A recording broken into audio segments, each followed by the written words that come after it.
Neil here from Milton Keynes Fit Body Bootcamp. Now in this video I'm going to answer the question that a lot of people want to know the answer to, and that's why does certain fitness plans or certain diets fail? Why don't they work? Why don't we get the results that we're hoping for when we start them, when we're really excited, we're starting something new, and then for whatever reason a few months later we haven't maybe seen the results that we want, or we're frustrated that we're not making progress. So here are the things.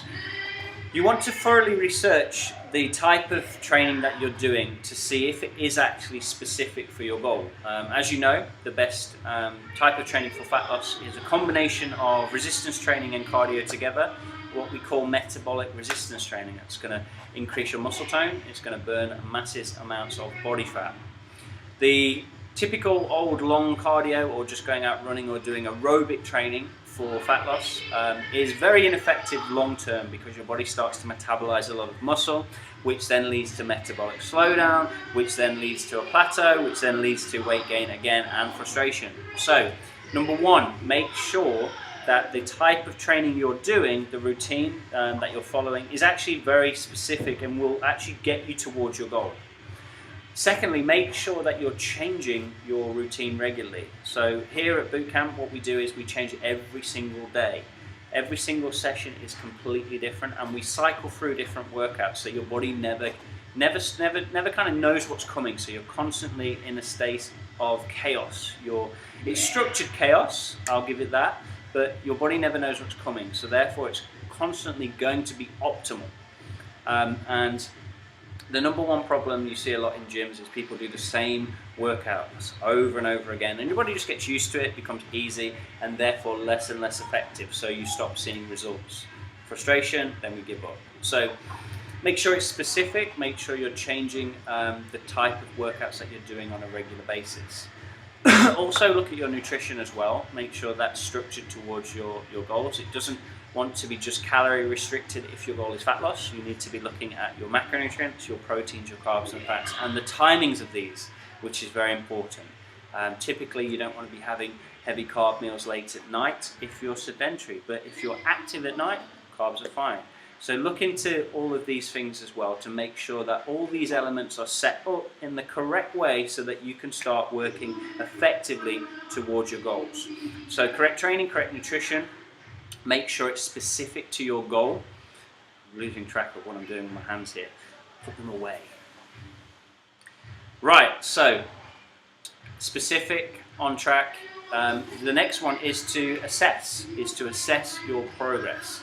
Now, I've just this second finished doing an assessment for one of our clients, and she was initially very demotivated because she'd come in and she's like, Neil, the scales haven't changed, they haven't budged, I've been working my ass off, I've been working really hard, been following the nutrition, and the scales stay exactly the same. We put her on our body scanner, which will test body composition as opposed to just weight. So this scans her muscle, scans her fat, tests her metabolism and water. And what actually happened is she lost 5 pounds of body fat and gained 5 pounds of muscle. So that, in actual fact, is a massive transformation. The inches she lost would be huge. The visual difference is massive too. But because she's lost fat and gained muscle, the scales don't reflect the difference. So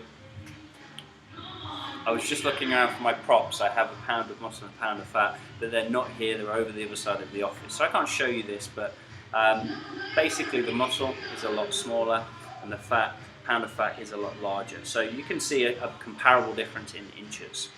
So that's really why most people's workouts fail, is they don't tend to do the right type of training for their goal.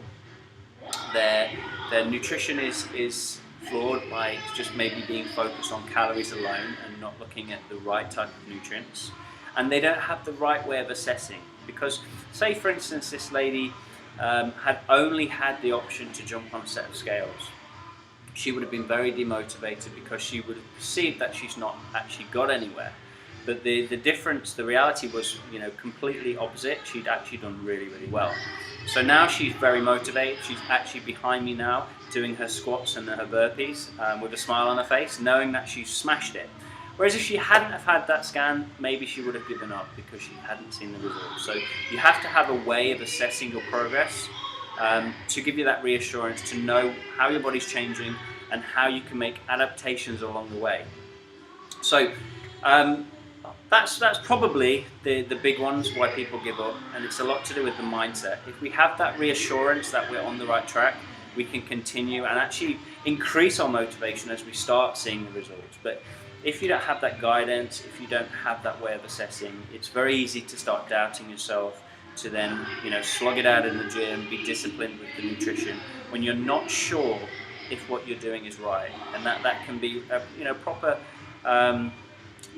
messing with the head. So hopefully that's helped, guys. Bit of a long-winded answer, there's a lot to it, but I hope it's been useful. So please keep your questions coming. Our aim is to help 20,000 people by the year 2020 in Milton Keynes alone. So ask questions to our Twitter at MKFBBC, on our Facebook feed, or any way you can get a question to us. Please feel free to do so, and I'll see you in future videos. Bye for now.